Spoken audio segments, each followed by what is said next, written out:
जी अस्सलाम वालेकुम। कैफेट आज के लेक्चर का आगाज़ करते हैं। Lecture number 6। आज के लेक्चर में चैप्टर 1 को हम कंक्लूड करेंगे। लास्ट लर्निंग ऑब्जेक्टिव है introduction to IFEA and IAASB। जी स्टडी करना है हमने। कंसेप्ट ये सारा रिप्रोडक्शन वाला है कि स्टडी पॉइंट ऑफ व्यू से अहम नहीं है आज का जो कंसेप्ट हम स्टडी करते जा रहे हैं, लेकिन रिप्रोडक्शन में भी कोई क्वेश्चन पूछ सकता है इससे।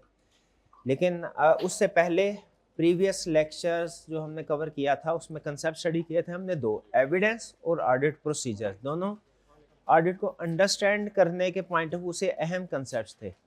पहले क्विज कंडक्ट करवाते हैं इनका ताकि आपका अंडरस्टैंडिंग लेवल मुझे पता चल जाए, फिर इसके बाद क्वेश्चन आंसर सेशन होगा, उसमें अगर कोई क्वेश्चन पूछना चाहते हो पूछ लीजिएगा। स्टार्ट करें जी। क्विज का लिंक, लाइव क्विज का लिंक आप लोगों के ग्रुप में शेयर कर दिया गया है, जल्दी से क्लिक कीजिए ताकि हम क्विज को स्टार्ट करें।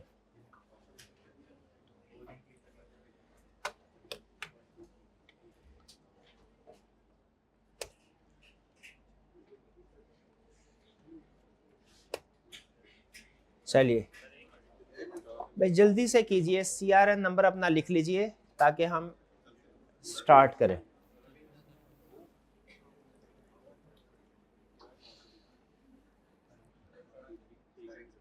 चलिए आपका पहला क्वेश्चन ये रहा आपके सामने।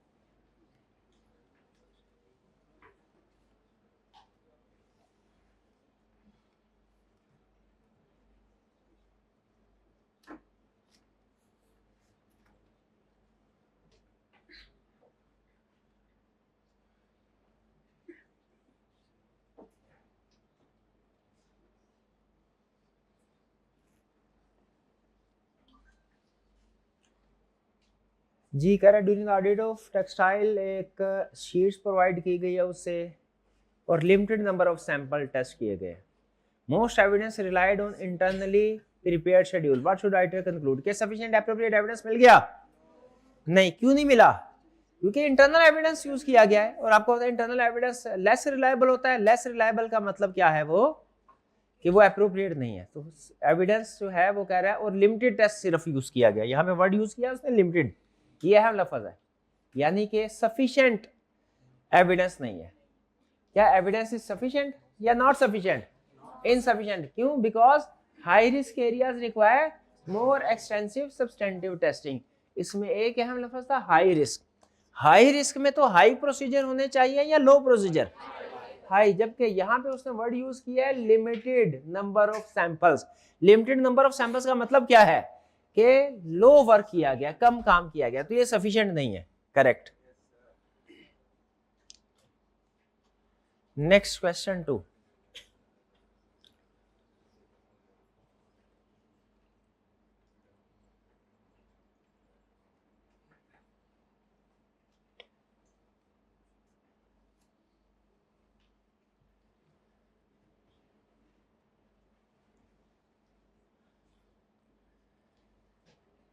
While adding cash balance, I have to consider evidence source. ठीक है, which is the most reliable form of audit evidence?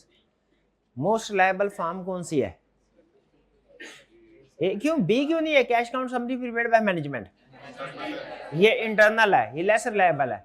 और ये C क्यों नहीं है? Verbal assurance, verbal less reliable. शाबाश। फोटोकॉपीज भी नहीं है क्योंकि ओरिजिनल मोर रिलायबल। शाबाश। तो written confirmation directly from bank about balances most liable है, रिटन है, थर्ड पार्टी से मिला है और ओरिजिनल होता है।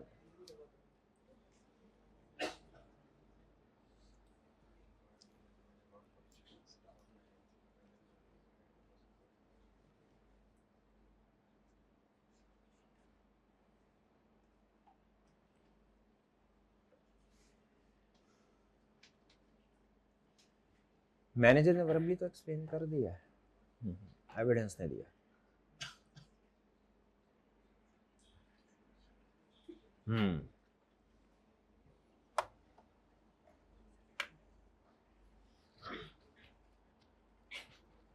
वो कह रहे हैं इंक्वायरी की है मैनेजर से। क्या इंक्वायरी अलोन सफिशिएंट एविडेंस होता है? कभी भी नहीं। हमेशा इसे कॉरोबरेट करना चाहिए, कंफर्म करना चाहिए अदर एविडेंस के साथ।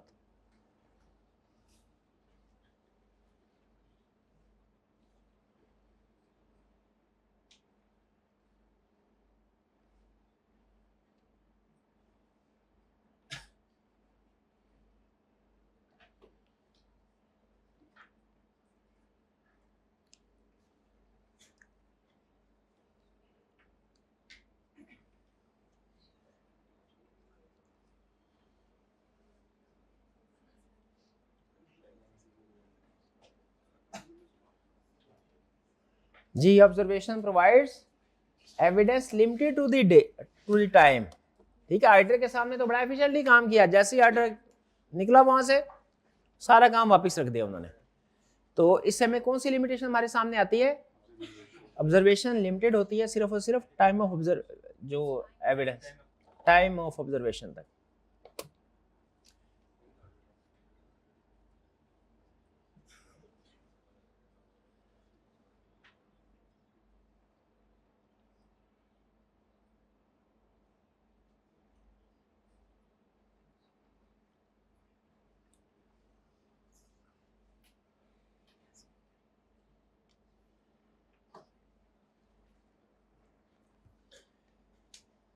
कंफर्मेशन लेटर सेंड किया जी कुछ डेटर्स को और जवाब नहीं आया। जिनसे जवाब नहीं आया क्या समझा जाए? क्या एविडेंस मिल गया या कि कोई दूसरे तरीके से ट्राई करनी चाहिए? ये एक बहुत अहम रूल है ऑडिट का कि अगर आप किसी एक सोर्स से आपको एविडेंस नहीं मिला तो आपने उसको स्किप नहीं करना, बल्कि क्या करना है? अल्टरनेट ऑडिट प्रोसीजर परफॉर्म करने है, किसी अल्टरनेट सोर्स से एविडेंस हासिल करने की कोशिश करनी है। ये रूल याद रखिएगा, ये फ्रीक्वेंटली यूज होगा ऑडिट में।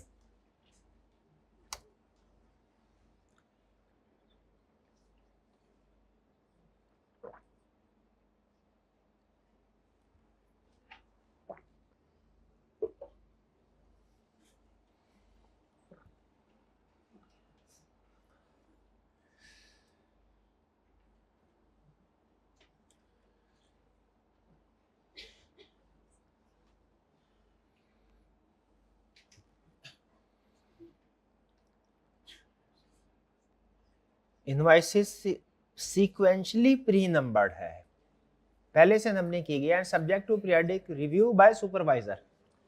अच्छा, ये इस लफ्ज से कि जो भी डॉक्यूमेंट्स इस्तेमाल हो रही हैं उनकी ऑलरेडी नंबरिंग हुई है, इससे हमें तसल्ली हो जाती है कि डॉक्यूमेंट्स कंप्लीट होगी, कोई डॉक्यूमेंट मिसिंग नहीं होगी। अगर मिसिंग होगी तो चूंकि सीक्वेंस में डॉक्यूमेंट चल रही थी, हमें पता चल जाएगा कि ये डॉक्यूमेंट मिसिंग है। जैसे चेक बुक आपने देखी होगी, उसमें जितने भी चेक्स होते हैं वो सीक्वेंशली प्री नंबर्ड होते हैं, पहले से नंबर छपे होते हैं और वो सीक्वेंस में होते हैं, ताकि अगर कभी आपकी चेक बुक से आपकी इजाजत के बगैर, नॉलेज के बगैर कोई चेक मिसिंग हो, आपको पता चल जाए, आप फौरन बैंक को फोन करके उस चेक की पेमेंट रुकवा दें। तो सीक्वेंशली प्री नंबर्ड होना गुड थिंग है या बैड थिंग है? गुड थिंग है, गुड कंट्रोल की निशानी होती है कि प्री नंबरिंग हो डॉक्यूमेंट्स की। तो कह रहा है प्री नंबरिंग है, और फिर सुपरवाइजर रिव्यू भी करते हैं। सुपरवाइजर्स का चीजों को रिव्यू करना, सीनियर्स का चीजों को रिव्यू करना, उनको अप्रूव करना, क्या ये गुड कंट्रोल है या बैड कंट्रोल? गुड कंट्रोल है। तो इससे क्या होगा? रिलायबिलिटी बढ़ गई, कम हो गई? हमने स्टडी किया था अगर इंटरनल कंट्रोल स्ट्रांग होगा तो रिलायबिलिटी कंपैरेटिवली इंक्रीज हो जाएगी। तो इसमें डी ऑप्शन करेक्ट है। ठीक है, ए नहीं है। रिलायबिलिटी डिक्रीज क्यों? देखिए, नॉर्मली सेल इनवाइस की रिलायबिलिटी डिक्रीज होती है, लेकिन यहां पे वो उसको लिंक कर रहा है मजीद इंफॉर्मेशन के साथ। वो मजीद इंफॉर्मेशन क्या है? कंट्रोल स्ट्रांग है। जब कंट्रोल स्ट्रांग होते हैं ना, तो रिलायबिलिटी कम भी हो तो कंपैरेटिवली वो रिलायबिलिटी बढ़ जाती है, वो मॉडरेट लेवल की हो जाएगी, कंपैरेटिवली हाई हो जाएगी। इसीलिए ए ऑप्शन गलत है। अगर मैं आपसे सिर्फ सेल इनवाइस की बात करता ना, आगे कंट्रोल को लिंक ना करता, फिर ए ऑप्शन ठीक होनी थी। Next, second last question.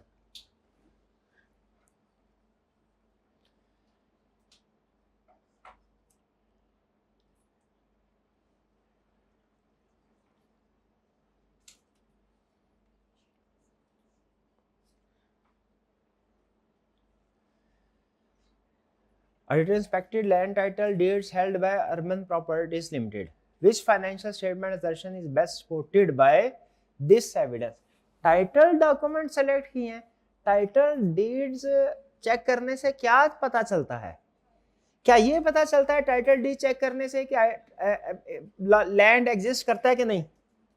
नहीं, टाइटल डॉक्यूमेंट से लैंड की एग्जिस्टेंस तो नहीं चेक होती। ठीक है, क्या चेक होता है? राइट्स ऑब्लिगेशन के टाइटल डॉक्यूमेंट से, टाइटल डॉक्यूमेंट में ओनरशिप डॉक्यूमेंट्स, उसमें कर कंपनी का नाम लिखा होगा तो उससे पता चल जाएगा कि ये डॉक्यूमेंट्स किससे रिलेट करते हैं? कंपनी से। ये प्रॉपर्टी किससे रिलेट करती है? कंपनी से रिलेट करती है। वैल्यूएशन नहीं, वैल्यू का पता डॉक्यूमेंट्स, क्योंकि मार्केट वैल्यू तो चेंज होती रहती है। और कंप्लीटनेस क्या नहीं, इस ये कंप्लीटनेस भी कंफर्म नहीं होती। तो जब आप टाइटल डॉक्यूमेंट चेक करते हैं क्या चीज कंफर्म होती है? ऑब्लिगेशन। ये एज जूनियर मेरी गालबन पहली जॉब थी, तो मेरे सीनियर ने मुझे एक प्रोसीजर परफॉर्म करने को कहा कि क्लाइंट के बहुत से व्हीकल्स थे, ट्रांसपोर्टेशन का कुछ काम था, उनका व्हीकल्स थे। तो उन्होंने कहा जी व्हीकल्स के डॉक्यूमेंट्स चेक करो कि किसके नाम पे है। तो कुछ व्हीकल के डॉक्यूमेंट्स जो थे वो बैंक के नाम पे थे। वो कौन सा व्हीकल थे? बड़ा लीज पे लिए हुए थे। ठीक है, अब मुझे ये बताइए कि क्या जो लीज पे एसेट्स लिए हुए हैं वो कंप्लीटली एसेट के तौर पे शो होने चाहिए? वो नहीं होने चाहिए शो। ठीक है, वो डिपेंड करता है उसके ऊपर अकाउंटिंग के लीज की टर्म्स एंड कंडीशन क्या थी उनके ऊपर डिपेंड करता है। और अगर शो हो तो साथ में फिर हमने लायबिलिटीज को भी शो करवाना होता है। तो जब टाइटल डॉक्यूमेंट्स आप देखते हैं किसी चीज को, उससे क्या कंफर्म होता है? ओनरशिप, कि क्या इन इस एसेट का ट्रू ओनर कौन है। तो इसमें करेक्ट ऑप्शन हमारी बी है। एग्जिस्टेंस नहीं, एग्जिस्टेंस कैसे चेक? एग्जिस्टेंस याद रखे, जो टेंजिबल एसेट्स है उनकी एग्जिस्टेंस डॉक्यूमेंट्स देख के नहीं होती, फिजिकली उन एसेट्स को देख के होती है, टेंजिबल एसेट्स जितने भी होते हैं। चलिए जी, लास्ट क्वेश्चन।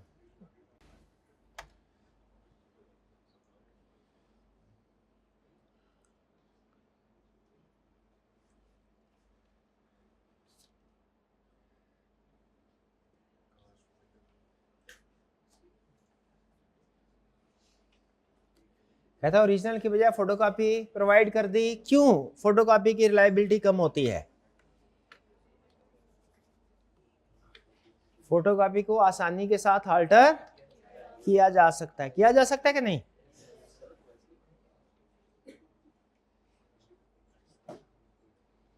करेक्ट। चलिए, ये हमारा क्विज था आज का, बस इतना ही क्विज जी। आज के टॉपर्स प्राइस शेयर कीजिए मेरे भाई जी। फर्स्ट पोजीशन किन की है? फर्स्ट पोजीशन, शाबाश। सेकंड पोजीशन किन की है? Second. Third position, fourth position, fifth position, sixth position, शुक्र है, seventh position, eighth position, eighth position. Hybrid class में है कि online? Eighth position, ninth position, tenth position. शाबाश। ये हाइब्रिड क्लास में क्यों नहीं पोजीशन आई? हाइब्रिड क्लास, अच्छा एक पोजीशन आई है, जरा बताइए, ये इनसे पूछिए फीमेल स्टूडेंट्स, कौन सी पोजीशन आई है इनकी? शाबाश जी, बताइए कौन सी पोजीशन है? एट्थ पोजीशन, ठीक है, शाबाश। और ये हाइब्रिड क्लास में रूम नंबर 4 में कोई पोजीशन क्यों नहीं आई? क्या रूम नंबर 4 में इंटेलिजेंट स्टूडेंट्स नहीं बैठे हुए? जल्दी से बताइए।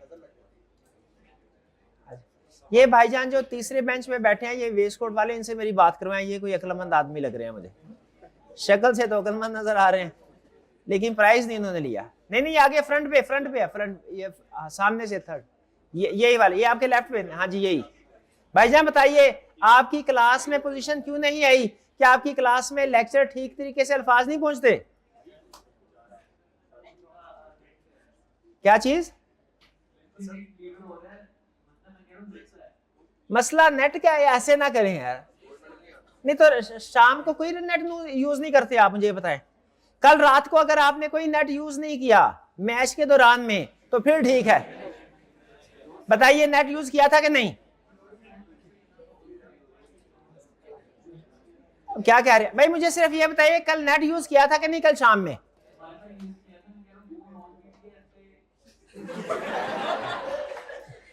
मर्जी है भाईजान आपकी, आपके सारे मसले क्लास में आने। चलिए, अच्छा आप कोई क्वेश्चन हो प्रीवियस लेक्चर के हवाले से तो पूछ लीजिए। क्वेश्चन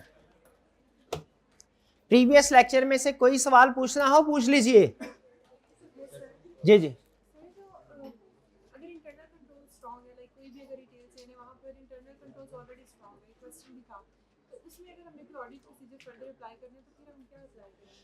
हमारे ऑडिट के प्रोसीजर कितनी तरह के होते हैं पहले तो मुझे ये बताएं फटाफट। 7 टाइप्स हैं और फेजेस कितनी है? 3 फेजेस है, 3 फेजेस है। ठीक है, ब्रॉड फेजेस तो 2 ही है ना, रिस्क असेसमेंट प्रोसीजर और फर्दर प्रोसीजर। ठीक है, लेकिन हम नॉर्मली उन्हें फर्दर को 2 हिस्सों में क्लासिफाई करते हैं। ठीक, risk assessment procedure, test of control, substantive procedure. अच्छा, पहला सवाल मुझे ये बताइए, क्या रिस्क असेसमेंट प्रोसीजर हर ऑडिट में करना रिक्वायर्ड है? बिल्कुल। और इसमें 4 प्रोसीजर लाजमी परफॉर्म करने होते हैं, बाकी मर्जी है करें या ना करें। वो 4 कौन कौन से हैं? Inquiry, observation, inspection, analytical procedure. शाबाश। रिस्क असेसमेंट से आगे हैं टेस्ट ऑफ कंट्रोल। क्या टेस्ट ऑफ कंट्रोल करना रिक्वायर्ड है? टेस्ट ऑफ कंट्रोल रिक्वायर्ड नहीं है। अगर इंटरनल कंट्रोल स्ट्रांग हो, ये इफ के साथ है, इफ अगर इंटरनल कंट्रोल स्ट्रांग हो हम टेस्ट ऑफ कंट्रोल परफॉर्म करते हैं, अगर इंटरनल कंट्रोल्स वीक हो टेस्ट ऑफ कंट्रोल परफॉर्म नहीं करते। अच्छा, फर्ज करें इंटरनल कंट्रोल स्ट्रांग है बल्कि बेहतरीन है, क्या सब्सटेंटिव प्रोसीजर को ओमिट कर सकते हैं? इसका जवाब है नहीं। अगर इंटरनल कंट्रोल स्ट्रांग हो गए, किसी याद ही रखिए ये तीनों तरह के प्रोसीजर हर एरिया में परफॉर्म होते हैं। सेल्स में तीनों तरह के, रिस्क असेसमेंट भी, test of control, substantive procedure अगर टेस्ट ऑफ कंट्रोल कर रहे हैं तो, परचेज में भी इस तरीके से, पेरोल में भी इस तरीके से। अगर मुझे बताइए कि पेरोल में टेस्ट ऑफ कंट्रोल्स परफॉर्म किए, पता चला कंट्रोल्स वेरी स्ट्रांग है, क्या सब्सटेंटिव प्रोसीजर को ओमिट कर सकते हैं कि परफॉर्म ही ना करें? इसका जवाब है नहीं। सब्सटेंटिव कंट्रोल जितने मर्जी स्ट्रांग हो, सब्सटेंटिव प्रोसीजर आपने परफॉर्म करने ही करने हैं। हाँ, इतनी रियायत है कि अगर कंट्रोल स्ट्रांग है तो सब्सटेंटिव प्रोसीजर रिड्यूस कर दें, लेकिन खत्म नहीं करने। कम कर सकते हैं, सब्सटेंटिव प्रोसीजर खत्म नहीं करने। तो इंटरनल कंट्रोल जितने मर्जी स्ट्रांग हो, सब्सटेंटिव प्रोसीजर परफॉर्म करने ही करने हैं। क्लियर जी? ये क्वेश्चन हो गया। इसके अलावा कोई क्वेश्चन जी? इंटरनल कंट्रोल को चेक करने के लिए कोडिंग आनी चाहिए? बिल्कुल भी नहीं आनी चाहिए, कोई कोडिंग नहीं आनी चाहिए। कुछ एनालिटिकल टूल्स होते हैं जो वो यूज कर सकते हैं, ठीक है, वो यूज कर सकते हैं। वो फर्म उनकी ट्रेनिंग प्रोवाइड करती है। याद रखें, प्रैक्टिस में आपको जब आपकी ट्रेनिंग होगी तो आपको जो जो टूल्स ऑडिट के दौरान में यूज करने हैं वो फर्म आपको सिखाती है, अप्लाई करवाती है, ठीक है। उसके लिए कोडिंग जरूरी नहीं है। और हाँ, एआई का यूज होना जरूरी है, बल्कि हमारे इस दफा जो हमारे सिलेबस में जो कुछ चीजें ऐड हुई हैं उनमें एक चीज ये भी है, ऑटोमेटेड टूल्स एंड टेक्निक्स। उनमें यही कह रहा है कि कैसे हम अपने ऑडिट प्रोसीजर में एआई को और लेटेस्ट टेक्नोलॉजी को यूज कर सकते हैं। ये हम कंसेप्ट स्टडी करेंगे, लेकिन उसमें कहीं पे भी प्रोग्रामिंग कोडिंग नहीं शामिल, आना जरूरी नहीं, ना ही सीखनी है। और की क्वेश्चन? प्लॉजिबल रिलेशनशिप क्या होता है? हाँ, शाबाश, लिख लीजिए। आपको कोरिलेशन पता है क्या होता है? कोरिलेशन, और भाई स्टैट में पढ़ा नहीं कोरिलेशन। कोरिलेशन का मतलब अगर एक आइटम इंक्रीज हो रही हो तो दूसरी आइटम भी इंक्रीज हो रही है, ये कोरिलेशन होता है। एक इंक्रीज तो दूसरी इंक्रीज या डिक्रीज, कोरिलेशन होता है।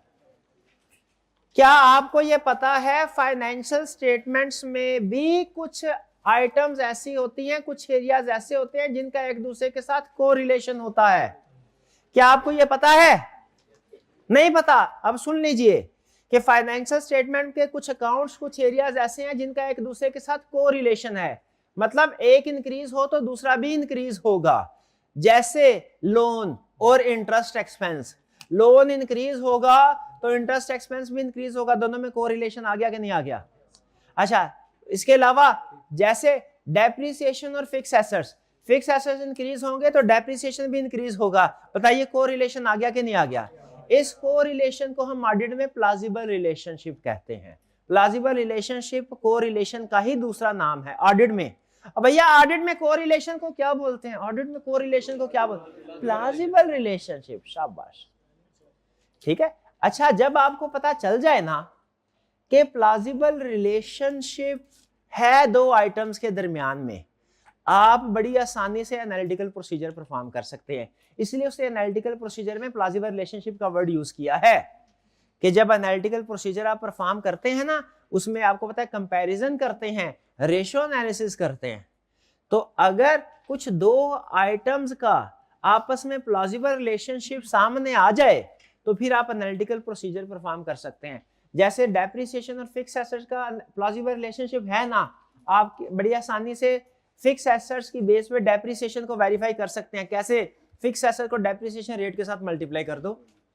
फिर मुझे बताइए, क्या लोन की अमाउंट का और इंटरेस्ट एक्सपेंस का प्लॉजिबल रिलेशनशिप है? क्या दोनों एरियाज कोरिलेशन है दोनों में? तो जब आपने लोन को वेरीफाई कर लिया, आप बड़ी आसानी के साथ इंटरेस्ट एक्सपेंस को भी वेरीफाई कर सकते हैं। बोले कैसे? लोन की अमाउंट के साथ रेट को मल्टीप्लाई कर दें, हो गया कि नहीं वेरीफाई? अगर उतना ही रिकॉर्ड किया हुआ है क्लाइंट ने तो उसका मतलब है ठीक है, वरना गलत। तो प्लॉजिबल रिलेशनशिप का मतलब क्या है? कोरिलेशन। शाबाश। अब अगर समझ आ गया तो एक एग्जांपल मैं आपके सामने रख रहा हूं, आपने मुझे बताना है दोनों में प्लॉजिबल रिलेशनशिप है कि नहीं, और अगर है तो इसको फिर कैसे एनालिटिकल प्रोसीजर के जरिए से वेरीफाई कर सकते हैं। नंबर ऑफ एम्प्लॉइज और पेरोल एक्सपेंस, दोनों में क्या प्लॉजिबल रिलेशनशिप है? बिल्कुल है। तो बताइए जरा, नंबर ऑफ एम्प्लॉइज की बेस पे आप कैसे पेरोल एक्सपेंस को वेरीफाई कर सकते हैं? हाँ, मल्टीप्लाई करके। नंबर ऑफ एम्प्लॉइज को मंथली सैलरी से मल्टीप्लाई कर दें और फिर 12 से मल्टीप्लाई कर दें, सैलरी एक्सपेंस आ गया पूरे साल का। भाई समझ रहे हैं? ये प्लॉजिबल रिलेशनशिप का फायदा समझ रहे हैं कि प्लॉजिबल रिलेशनशिप होने से एनालिटिकल प्रोसीजर परफॉर्म करना आसान हो जाता है, और अगर प्लॉजिबल रिलेशनशिप ना हो तो फिर एनालिटिकल प्रोसीजर नहीं, जब दो चीजों का आपस में ताल्लुक ही नहीं है। ठीक है, रिपेयर एक्सपेंस का शेयर कैपिटल के साथ ताल्लुक है कोई? है कोई ताल्लुक? एक चीज के बढ़ने से दूसरी नहीं बढ़ रही, तो फिर इसका मतलब है इस पे आप एनालिटिकल प्रोसीजर परफॉर्म नहीं कर सकते। क्लियर हो गया प्लॉजिबल रिलेशनशिप? शाबाश। बताइए, तो प्लॉजिबल रिलेशनशिप का इज इक्वल टू कोरिलेशन, मतलब एक अकाउंट बढ़ेगा तो दूसरा भी बढ़ेगा, और फिर आपने सोचना हमारे प्लॉजिबल रिलेशनशिप किस काम आता है? एनालिटिकल प्रोसीजर के काम आता है। और कोई क्वेश्चन?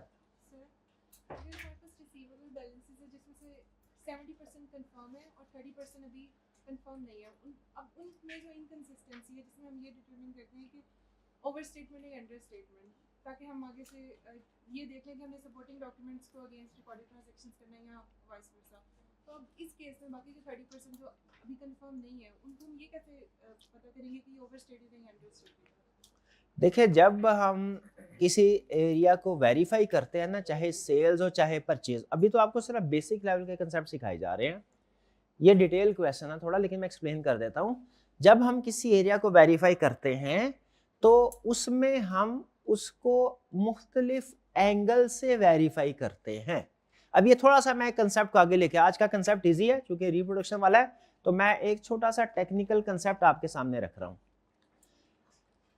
आप इससे पहले मैंने असर्शन का वर्ड यूज किया क्लास में, एक्सप्लेन किया असर्शन का। मैंने क्या बताया था? Assertion area. हाँ सुन ले, असल में असर्शन का मतलब एरिया नहीं है, असर्शन का मतलब एरिया नहीं है। मैं थोड़ा सा फर्क अब आपके सामने रखता हूं। आपने जब साइंस पढ़ी, तो मैंने साइंस नहीं पढ़ी हुई, मैं हल्का सा बस मुझे अंदाजा है कि शायद इस तरह का होता होगा। जिस स्टूडेंट ने साइंस पढ़ी है वो जरा मुझे करेक्ट करवा दे अगर मैं गलत हूं। साइंस में हमारा कोई स्ट्रक्चर होता था, इस तरह के चीजें मिल के बनी है। एक होता था मॉलिक्यूल से या एटम से? एटम से। और एटम किससे मिलके बने हैं?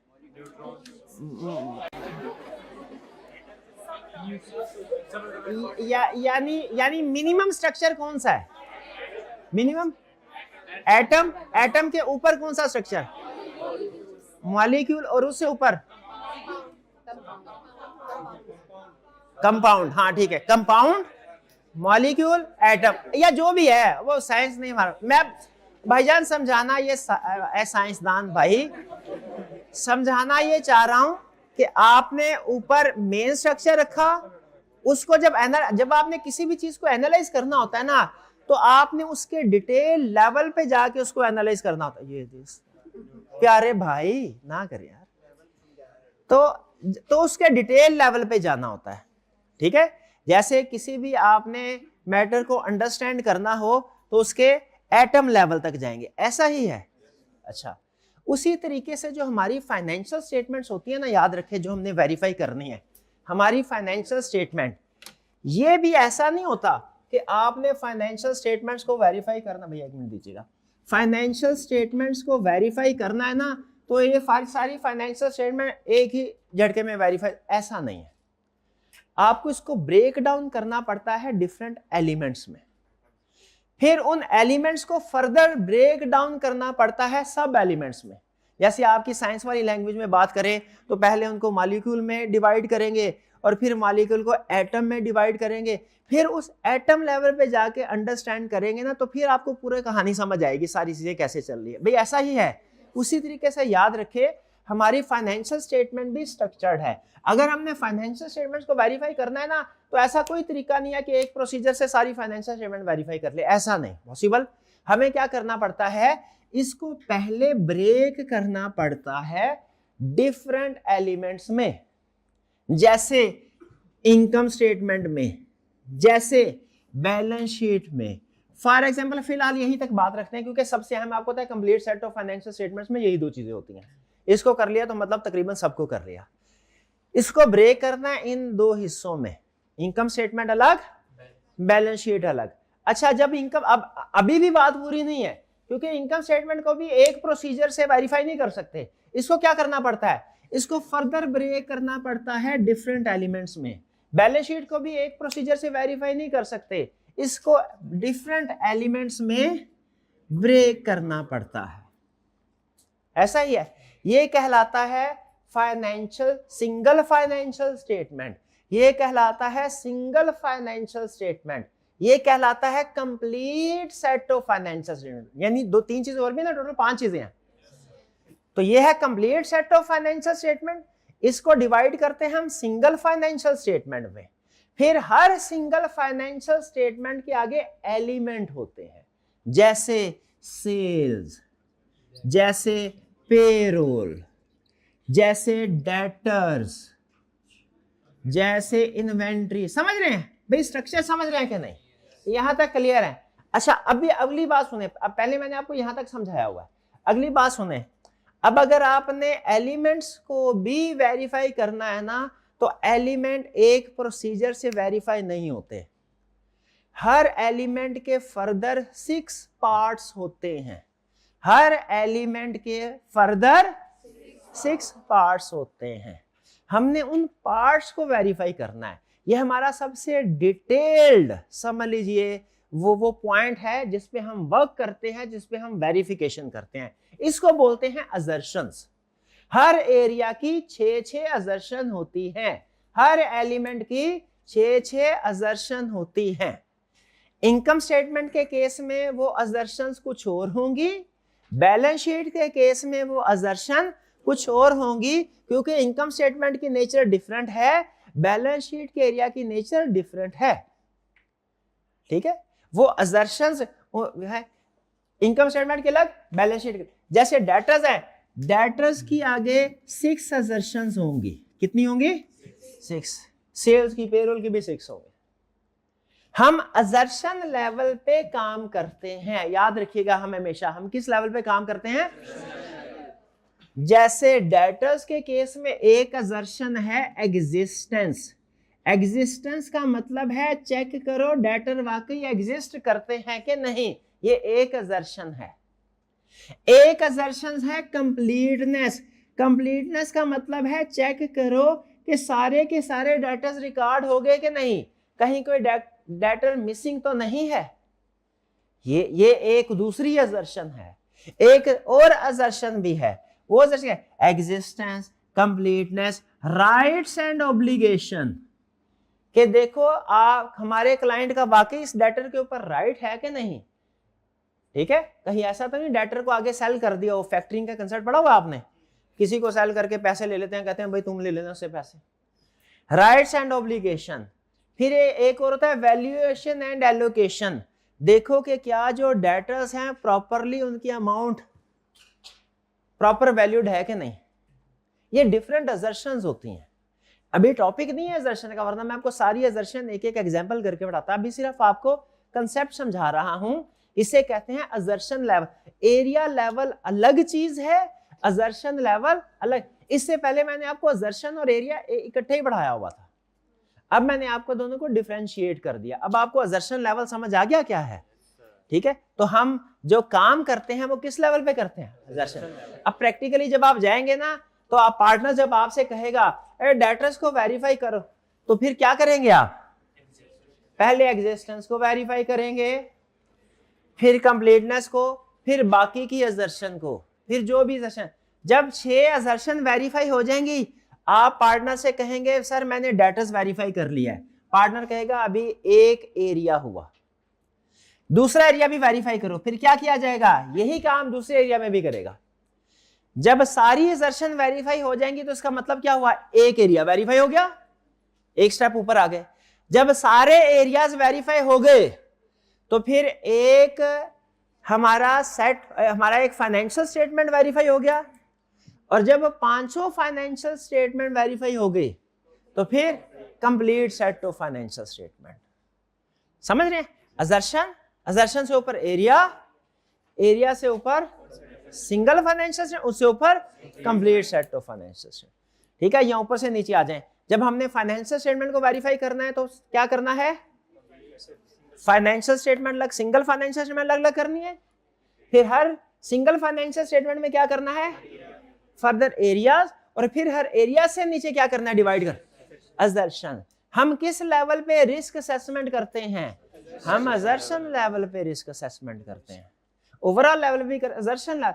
हम टेस्ट ऑफ कंट्रोल परफॉर्म करते हैं किस लेवल पे, असर्शन लेवल। हम सब्सटेंटिव प्रोसीजर परफॉर्म करते हैं किस लेवल पे, तो असर्शन लेवल हमारा वो most detail point of focus है, वर्क है जिसको हमने चेक करना है।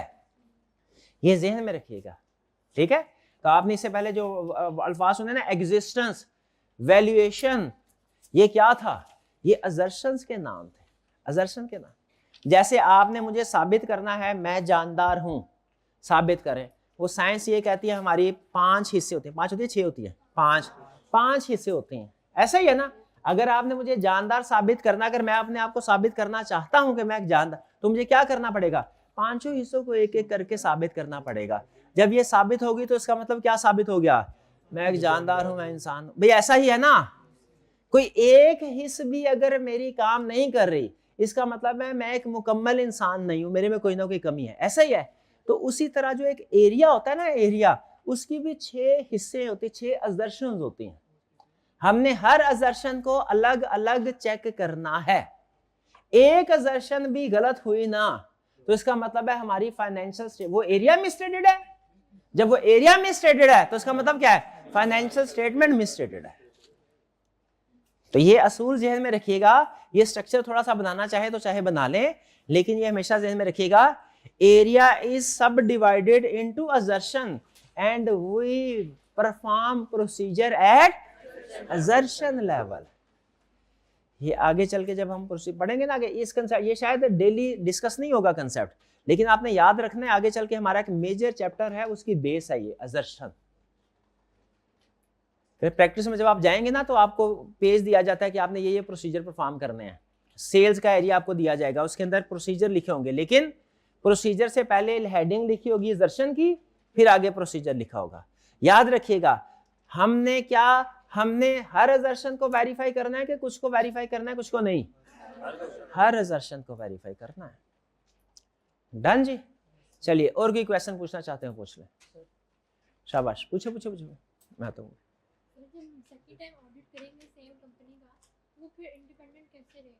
क्या सेकंड टाइम हम ऑडिट करेंगे इसी कंपनी का, वो इंडिपेंडेंट होगा कि नहीं। देखिए, कोड ऑफ एथिक्स एक हमारा डॉक्यूमेंट है, वो मैं कहता है कंसेक्टिवली 3 दफा अगर आप ऑडिट करें ना तो कोई प्रॉब्लम नहीं है, क्योंकि बहरहाल आप आउटसाइड पार्टी हैं। ठीक है, बहरहाल आप कौन है, आउटसाइड पार्टी हैं। 3-4 दफा भी ऑडिट कर लें प्रॉब्लम नहीं है। हाँ, जब 6-7 दफा आप ऑडिट कर रहे हो ना, 6-7 साल हो गए हो बार बार ऑडिट करते हुए, फिर प्रॉब्लम है, फिर आप इंडिपेंडेंट नहीं रहते। ठीक है, लेकिन 3-4 दफा ऑडिट करने से प्रॉब्लम कोई नहीं है। ठीक है, वो सेम इंडिपेंडेंट रह सकता है। और क्या क्वेश्चन, ये कैसे हमें पता चलेगा कि कितना एविडेंस हमें चाहिए, यानी कब एविडेंस सफिशिएंट हो गया है, ये कैसे पता चलेगा। याद रखें, ये आपकी जजमेंट पे डिसाइड होता है।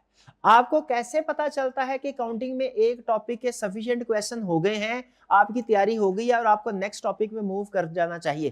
कैसे पता चलता है, क्या करीब कोई थर्मामीटर रखा होता है, वो अपने साथ लगाते हैं, पता चला भाई इस कंसेप्ट की तैयारी इतनी हो गई, ऐसा नहीं होता। कैसे डिसाइड करते हैं, जजमेंट की बेस पे, प्रोफेशनल जजमेंट की बेस पे। ठीक है, तो प्रैक्टिस में भी ऐसे ही होता है, आपको प्रोफेशनल जजमेंट की बेस पे पता चल जाता है कि अब इस एरिया में कोई प्रॉब्लम नहीं रही। अब हम आगे चलते हैं, और क्या क्वेश्चन। चलिए आज के कंसेप्ट की तरफ चलते हैं। आज का कंसेप्ट कोशिश कीजिएगा जरा अटेंटिव होकर सुन लें। केस स्टडी के पॉइंट ऑफ व्यू से अहम नहीं है, लेकिन इसमें कुछ चीज़ें ऐसी है जो शायद CFAB लेवल पे आपके काम आएंगी, ठीक है। कैफ लेवल पे ये कंसेप्ट है, इसकी इतनी रेलिवेंस नहीं है कैफ लेवल पे, लेकिन CFAB लेवल पे है। ये स्ट्रक्चर भाई रिलीज कर दीजिएगा, ये अपनी चाहिए। कंसेप्ट कहाँ से स्टार्ट होता है सुनने? कंसेप्ट इसी से स्टार्ट होता है, क्या ऑडिटर को भी रेगुलेट करने के लिए कोई अथॉरिटीज मौजूद हैं? इसका जवाब है बिल्कुल अथॉरिटीज मौजूद हैं। वो अथॉरिटीज नेशनल लेवल पे भी मौजूद हैं ऑडिटर को रेगुलेट करने, यानी ऑडिटर को भी कोई चेक करता है, ऑडिटर कंपनीज को चेक करता है, तो ऑडिटर को भी कोई चेक करता है कि ऑडिटर सही काम कर रहा है कि नहीं? इसका जवाब है यस करता है। नेशनल लेवल पे भी, इंटरनेशनल लेवल पे भी। नेशनल लेवल पे ICAP चेक करता है, इंटरनेशनल लेवल पे कौन चेक करता है? सवाल ये है। ICAP की चेकिंग हमारे सिलेबस का हिस्सा नहीं है, ICAP के बारे में कोई इंट्रोडक्शन नेशनल, लेकिन इंटरनेशनल लेवल पे कौन सा इदारा है जो हमारे ऑडिट प्रोफेशन को रेगुलेट करता है? ऑडिट प्रोफेशन को रेगुलेट करता है, ठीक है। जैसे इंटरनेशनल लेवल पे कौन सा इदारा है जो क्रिकेट को रेगुलेट करता है? ICC। उसी तरह क्या हमारे ऑडिट प्रोफेशन को भी कोई इदारा रेगुलेट करता है? इसका जवाब है बिल्कुल रेगुलेट करता है। ICAP जिसकी मेंबर बॉडी भी है, ठीक है, वो इदारा कौन सा है? वो है international foundation for ethics and audit. कौन सा इदारा? International federation for ethics and audit, ये इदारा है। अब ये नाम से जाहिर है कि ये इदारा एथिक्स को भी डील करता है और ऑडिट को भी डील करता है। ऑडिट के अलावा भी अदर एंगेजमेंट्स उनको डील करता है। यानी आसान अल्फाज में बोले तो ये वो इंटरनेशनल, नाम इसका है international foundation for ethics and audit, लेकिन ये ऑडिट प्रोफेशन को रेगुलेट करता है, ऑडिटर्स को रेगुलेट करता है, चाहे वो ऑडिट के अलावा कोई और काम भी कर रहे हो, ठीक है। ये इदारा एक नॉट फॉर प्रॉफिट ऑर्गेनाइजेशन है जिसका ऑब्जेक्टिव पब्लिक ट्रस्ट को प्रमोट करना है, public confidence over audit profession इसको प्रमोट करना है, और ऑडिटर्स के इंटरेस्ट को वॉच करना है। बाज़ औक़ात ऐसा होता है किसी कंट्री में रेगुलेशन, जैसे सहाफ़ी हज़रात का होता है ना इदारा इंटरनेशनल, वो वॉच करता है कि किस कंट्री में कैसी सिचुएशन, कहीं पे कोई जुल्म ज़्यादती हो रही हो तो वो आवाज़ उठाता है। उसी तरह ये भी अगर कहीं पे ऑडिटर्स को कोई प्रॉब्लम हो, कोई चीज़ उनके अगेंस्ट हो, तो ये वो इंटरनेशनल इदारा है जो उनके लिए आवाज़ उठाता है। क्या नाम है इसका? Foundation for ethics and audit. अच्छा, इसके दो बड़े पोर्शन हैं, एक है एथिक्स, एक है ऑडिट। ये शायद मैंने दोनों में फर्क पहले भी बताया। ऑडिट के स्टैंडर्ड्स पढ़ेंगे ना, ऑडिट के स्टैंडर्ड्स अलग है, एथिक्स के स्टैंडर्ड्स अलग है। ऑडिट के स्टैंडर्ड्स पढ़ेंगे, वो आपको सिखाएंगे आपने ऑडिट कैसे करना है, ऑडिटर कैसे बनना है। एथिक्स के स्टैंडर्ड पढ़ेंगे, आपको सिखाएंगे अच्छा ऑडिटर कैसे बनना है, गुड ऑडिटर। वो कहते हैं सिर्फ ऑडिटर नहीं बनना, क्या बनना है? Good auditor. जैसे हम कहते हैं ऑडिटर को इंडिपेंडेंट होना चाहिए, लेकिन कब ऑडिटर इंडिपेंडेंट होगा, कब नहीं होगा? अगर कोई प्रॉब्लम ऐसी फेस कर रहा है, सिचुएशन ऐसी फेस कर रहा है जिसमें इंडिपेंडेंस को खतरा है, तो उसे क्या करना चाहिए, इसके बारे में सारी गाइडेंस कहाँ मिलेगी? एथिक्स में। लेकिन अगर क्लाइंट की इन्वेंट्री एग्जिस्ट कर रही है, उस इन्वेंट्री को वेरीफाई कैसे करना है, ये गाइडेंस कहाँ मिलेगी?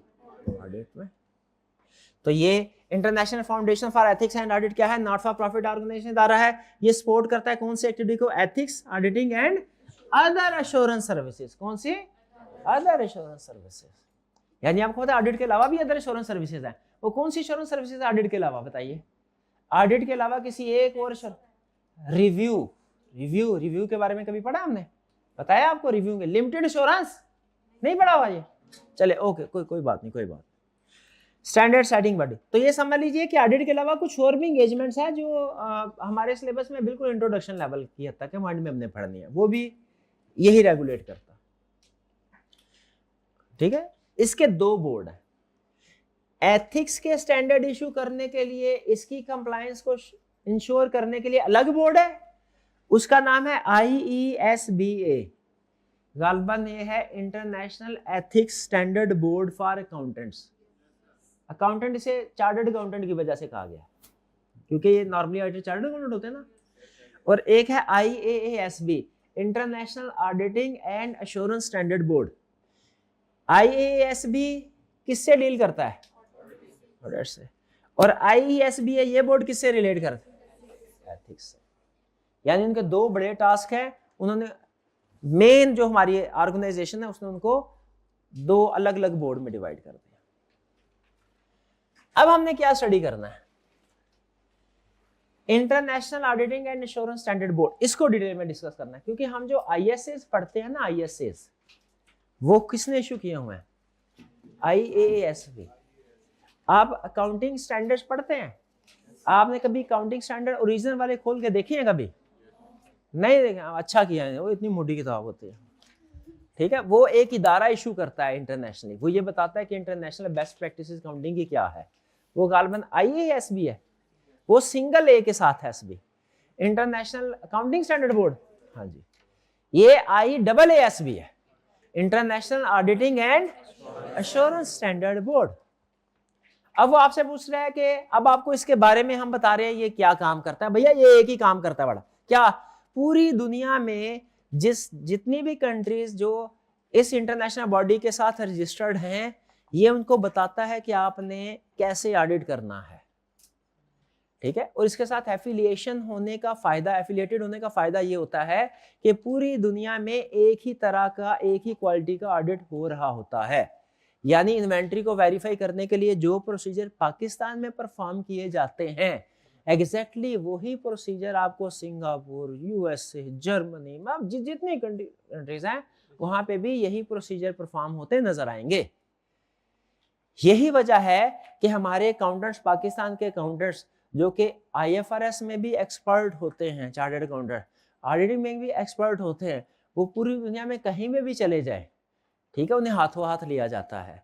और यही सिर्फ पाकिस्तान की बात नहीं है, हर वो कंट्री में इदारा जो IASB के साथ एफिलिएटेड है, जो IFEA के साथ एफिलिएटेड है, चूंकि प्रैक्टिसेस दुनिया में सारी स्टैंडर्डाइज्ड हो रही हैं इस ऑर्गेनाइजेशन के अंडर, तो जब एक कंट्री से आप दूसरी कंट्री में मूव करते हैं ना तो प्रॉब्लम नहीं होती। वरना आपने अक्सर सुना होगा डी पाकिस्तान का तो ग्रेजुएशन बाहर के मुल्क के मैट्रिक के बराबर है या इंटर के बराबर, इस तरह की बातें सुनते हैं ना। हाँ, लेकिन पाकिस्तान के CA के बारे में आप ऐसा नहीं कह सकते। पाकिस्तान का CA पूरी दुनिया में किसी भी मुल्क के साथ आप उसको खड़ा करके देख लेते हैं, एक इंच पीछे नहीं होगा पाकिस्तान का अकाउंटेंट। क्यों? क्योंकि हम प्रैक्टिसेस ही वो कर रहे हैं जो पूरी दुनिया में चलती है। किस वजह से? इस इंटरनेशनल ऑर्गेनाइजेशंस की वजह से। तो IASB क्या करता है? वो ये एक इंडिपेंडेंट बोर्ड है, international foundation for ethics and audit का, जो क्या करता है? डेवलप करता है, प्रमोट करता है, इशू करता है। क्या इशू करता है? ऑडिटिंग स्टैंडर्ड्स, ऑडिटिंग और कुछ मिलते जुलते स्टैंडर्ड्स। ऑडिट स्टैंडर्ड भी इशू करेगा और कुछ मिलते जुलते एंगेजमेंट के स्टैंडर्ड भी इशू करेगा IASB। ठीक है, और ना सिर्फ ये कि ये डेवलप करता है बल्कि प्रमोट भी करता है। यानी ऐसा नहीं है कि इसने स्टैंडर्ड इशू करके सबको कह दिया भैया ये भी आपकी जिम्मेदारी है, आप इसको अप्लाई करो, नहीं। बल्कि अगर जरूरत पड़े तो ये डिफरेंट ऑर्गेनाइजेशन को ऐसी सर्विसेज प्रोवाइड करता है, उनको एक्सप्लेन करने के लिए, उनको इंप्लीमेंट करने के लिए गाइडेंस प्रोवाइड करता है। जैसे फर्ज कीजिए इसने एक ऑडिटिंग स्टैंडर्ड इशू तो कर दिया, ठीक है, लेकिन हमें उसकी कोई पैराग्राफ में प्रॉब्लम है समझने में, हमने इसको लेटर लिख के गाइडेंस पूछी इससे, क्या हमें ये गाइडेंस प्रोवाइड करेगा कि नहीं? करेगा इदारा। यानी ये डेवलप भी करता है स्टैंडर्ड्स और प्रमोट भी करता है, हेल्प भी करता है, असिस्टेंस प्रोवाइड करता है उनको इंप्लीमेंट करने में। अच्छी बात है ना। यानी सिर्फ हुक्म नहीं दिया उसने, उस हुक्म के ऊपर अमल कैसे करना है ये भी समझाता है। ये प्रैक्टिसिंग स्टेटमेंट्स होती हैं IAPS, प्रैक्टिस स्टेटमेंट, कि आपने इस ISA की रिक्वायरमेंट जो है ना, ये वाली जो पैराग्राफ 6 की रिक्वायरमेंट है, इसको कैसे अप्लाई करना है। जो जो मुश्किल पैराग्राफ होते हैं ना उनको समझाने के लिए ये प्रैक्टिस स्टेटमेंट्स भी इशू करता है, समझ लीजिए गाइडेंस इशू करता है। लेकिन जो IAPS होती है ना, यानी प्रैक्टिसिंग स्टेटमेंट्स, उनका स्टेटस ISA के बराबर नहीं होता। किसका स्टेटस ऊपर है वाला? ISA का स्टेटस, क्योंकि प्रैक्टिसिंग स्टेटमेंट तो सिर्फ हेल्पिंग मटेरियल के तौर पे यूज हो रहे हैं। IASB का रोल क्या है सुन लीजिए। पहला रोल, एग्जाम में रिप्रोडक्शन के क्वेश्चन में ये पूछ सकता है। अभी तक की डिस्कशन में ये पहला कंसेप्ट है, जो केस स्टडी वाला कोई भी कंसेप्ट नहीं है आज के लेक्चर में। रिप्रोडक्शन वाले में पहला कंसेप्ट जो वो पूछ सकता है वो ये है रोल ऑफ IASB क्या करता है? डेवलप करता है, इशू करता है क्या? ISAs, international standards on auditing, कि ऑडिट कैसे करना है। ठीक है, जैसे आपके जो काउंटिंग के स्टैंडर्ड भी इशू करते हैं कोई बॉडी। फिर इसके बाद क्या करता है? डेवलप करके इशू करता है, बस काम खत्म? नहीं नहीं नहीं, फैसिलिटेट करता है। क्या, किस चीज में फैसिलिटेट करता है? ISAs के जो मेंबर कंट्रीज हैं, जो मेंबर कंट्रीज हैं, वो इन ISAs को जो इसने इशू किया है इसको अडॉप्ट करें और उसको इंप्लीमेंट करें। उसमें फैसिलिटेशन यानी हेल्प प्रोवाइड करता है, हेल्प प्रोवाइड करेगा, एक्सप्लेन करेगा। Enhance audit assurance quality and consistency, इसकी वजह से पूरी दुनिया में ऑडिट एक क्वालिटी की वजह से हो रहा है, कंसिस्टेंट क्वालिटी की वजह से हो रहा है, वरना हर कंट्री का ऑडिट करने का अपना अपना तरीकाकार होता। ठीक है, क्या आप समझते हैं कि पूरी दुनिया में ऑडिट की प्रैक्टिस स्टैंडर्डाइज होनी चाहिए कि कंट्री टू कंट्री वेरी करनी चाहिए? तो स्टैंडर्डाइज होनी चाहिए, तो उसके लिए कोई सेंट्रल इदारे की भी जरूरत थी जो ये इश्यू करता स्टैंडर्ड, गाइडेंस, वो ये इदारा। ठीक है, स्ट्रेंथन पब्लिक कॉन्फिडेंस, जाहिर है जब स्टैंडर्ड इंटरनेशनल लेवल पे वर्क होगा तो पब्लिक कॉन्फिडेंस तो ऑटोमेटिकली बढ़ेगा। अब वो आपको ये बता रहा है कि IASB कितनी तरह के इंटरनेशनल स्टैंडर्ड इशू कर सकता है। अब क्या समझाने लगा? इस यहां पे उसने समझाया IASB है क्या, काम क्या करता है। आपके ख्याल में जरा ये सारे काम इसके नजर मारे, 1 2 3 4, सबसे अहम इसका वर्क कौन सा लगा आपको? Develop and issue standards. हाँ जी, बिल्कुल ठीक है, डेवलप एंड इशू स्टैंडर्ड। अच्छा मुझे बताइए, ये स्टैंडर्ड्स को डेवलप करता है, इशू करता है, क्या सिर्फ ये इंटरनेशनल स्टैंडर्ड्स ऑन ऑडिटिंग को डेवलप और इशू करता है कि कुछ और स्टैंडर्ड्स भी इशू करता है जो हमारे प्रोफेशन से मिलते जुलते हैं? और भी करता है। अब यहाँ पे उसने सारी लिस्ट आपके सामने रख दी कि ये वो टाइप ऑफ इंटरनेशनल स्टैंडर्ड्स हैं जो कि IASB इशू कर रहा है। याद रखिएगा, इसमें एक होता है हमारा code of ethics. Code of ethics इसमें शामिल नहीं है। देखिए IASB क्या कोड ऑफ एथिक्स इशू कर रहा है? कोड ऑफ एथिक्स कौन इशू करेगा भला? उसके लिए अलग बॉडी है, ये सिर्फ एक ही स्टैंडर्ड इशू करेगी। कौन सा? Code of ethics. लेकिन IASB मुख्तलिफ तरह के स्टैंडर्ड इशू करता है। जैसे सबसे अहम जो स्टैंडर्ड इशू करता है, जो सबसे ज्यादा वेटेज है, वो क्या है? ये ऑडिट में यूज होते हैं। ठीक है, फिर इसके अलावा एक होता है चेकिंग। जब आपने चेकिंग करनी है हाई लेवल की तो उसको कहते हैं ऑडिट। जब आपने चेकिंग करनी है मॉडरेट लेवल की, यानी बहुत ज्यादा नहीं, हाथ खुला रखना, जिसे कहते हैं ना हाथ हल्का रखे चेकिंग करनी, उसे कहते हैं रिव्यू। रिव्यू के अलग सेट। रिव्यू में ऑडिट जितना काम नहीं होता, ऑडिट से कम काम होता है, लेकिन स्टिल कौन सा काम करना है रिव्यू में, कौन सा नहीं, ये कौन बताएगा? ISR assistant.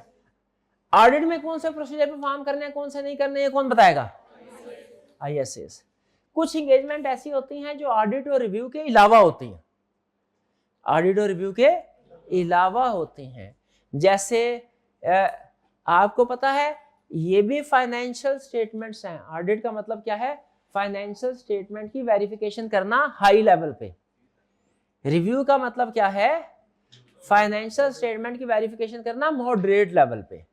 लेकिन आपको पता है क्या कि हम सिर्फ फाइनेंशियल स्टेटमेंट्स की नहीं, नॉन फाइनेंशियल इंफॉर्मेशन की भी वेरिफिकेशन कर सकते हैं। फाइनेंशियल इंफॉर्मेशन की वेरिफिकेशन तो कर ही सकते हैं, नॉन फाइनेंशियल की वेरिफिकेशन भी कर सकते हैं। क्या आपको पता है? ये नहीं पता? ये मैंने एग्जाम्पल क्लास में दी थी।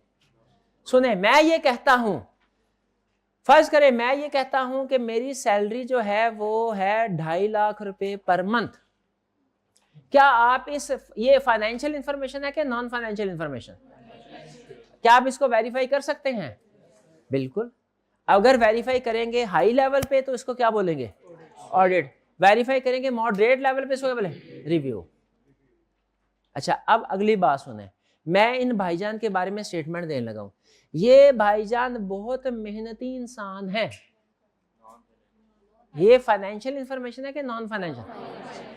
क्या इसको आप वेरीफाई कर सकते हैं? इसका जवाब है यस। इसका जवाब याद रखें, हम दुनिया की हर चीज को, हर स्टेटमेंट को वेरीफाई कर सकते हैं। ये आपने अपने आप को समझाना है एज प्रोफेशनल। क्या? दुनिया की हर स्टेटमेंट को हाँ, ये आप कह सकते हैं कि फाइनेंशियल इंफॉर्मेशन को वेरीफाई करना आसान है, नॉन फाइनेंशियल को वेरीफाई करना मुश्किल है। पिछले सेशन तक हम नॉन फाइनेंशियल इंफॉर्मेशन का कंसेप्ट भी नहीं शेयर करते थे, सिलेबस में होता ही नहीं था। इस दफा सिलेबस में है नॉन फाइनेंशियल इंफॉर्मेशन। तो मुझे बताइए, मेरे प्रोसीजर थोड़े डिफरेंट होंगे, लेकिन मैं इसको भी वेरीफाई, आप बताइए, मैं आपसे ये कहता हूं ये नॉन फाइनेंशियल इंफॉर्मेशन है, ये भाईजान मेहनती है, आप इसको कैसे वेरीफाई करेंगे? इनकी रूटीन देखेंगे, रोज कितने घंटे पढ़ते हैं, खेलते कितनी देर है, ठीक है, असाइनमेंट करते हैं नहीं करते हैं, टेस्ट देते हैं नहीं, भाई ये चेक कर सकते हैं कि नहीं कर सकते। हालांकि नॉन फाइनेंशियल इंफॉर्मेशन, तो याद रखें, आप दुनिया की हर स्टेटमेंट को वेरीफाई कर सकते हैं। प्रोसीजर डिफरेंट होंगे, प्रोसीजर डिफिकल्ट होंगे, लेकिन कर सकते हैं। तो इसका मतलब दुनिया में सिर्फ ऑडिट और रिव्यू नहीं है, ऑडिट और रिव्यू के अलावा भी बहुत सी टाइप ऑफ एंगेजमेंट है, जैसे verification of non financial information. बताइए, उनके भी स्टैंडर्ड होने चाहिए कि नहीं होने चाहिए? है ना, है ना। उन स्टैंडर्ड को क्या बोलते हैं? International standard on assurance engagement.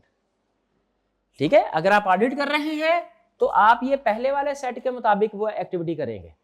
अगर आप रिव्यू एंगेजमेंट कर रहे हैं तो जो प्रोसीजर परफॉर्म करने हैं वो कहाँ लिखे हुए हैं? यहाँ पे।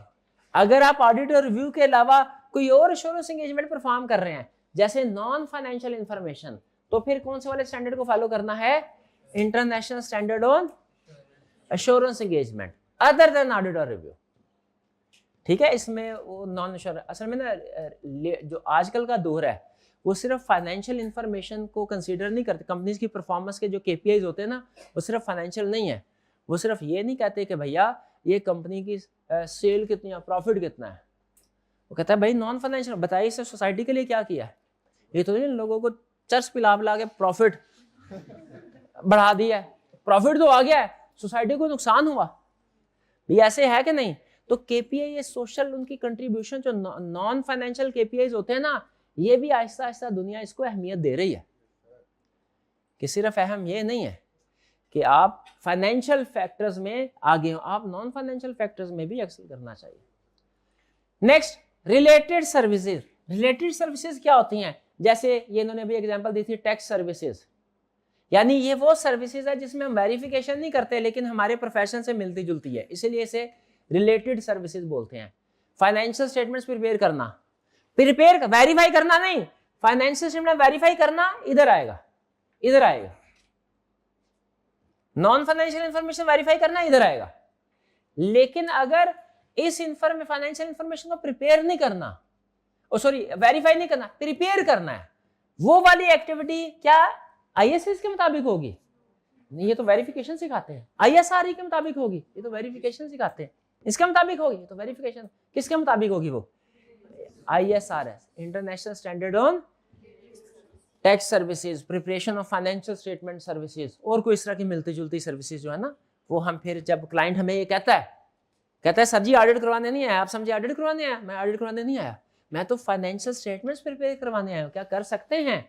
हाँ, क्या बिल्कुल कर सकते हैं, उसके अलग पैसे होंगे, कर सकते हैं। ठीक है, लेकिन याद रखिएगा, अगर हम फाइनेंशियल स्टेटमेंट प्रिपेयर करते हैं ना किसी क्लाइंट की, फिर उसका ऑडिट हम नहीं कर सकेंगे। हाँ, अपना काम सेल्फ रिव्यू थ्रेट आ जाएगा, ऑडिट फिर कोई और कर। फिर इसके बाद क्या है? Quality management. क्वालिटी मैनेजमेंट ये कहता है कि आपको जो काम भी करना चाहिए क्वालिटी के साथ करना चाहिए। किसके साथ करना चाहिए? क्वालिटी के साथ। Quality in everything we do होना चाहिए कि नहीं ऐसा?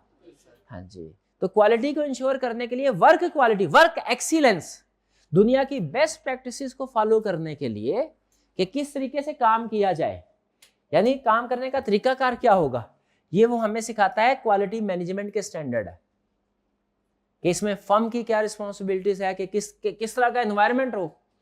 इसमें वो आपको ये नहीं बताएगा कि किसी एरिया की वेरिफिकेशन कैसे करनी है, वो इधर नहीं बताएगा, वो इधर बताएगा।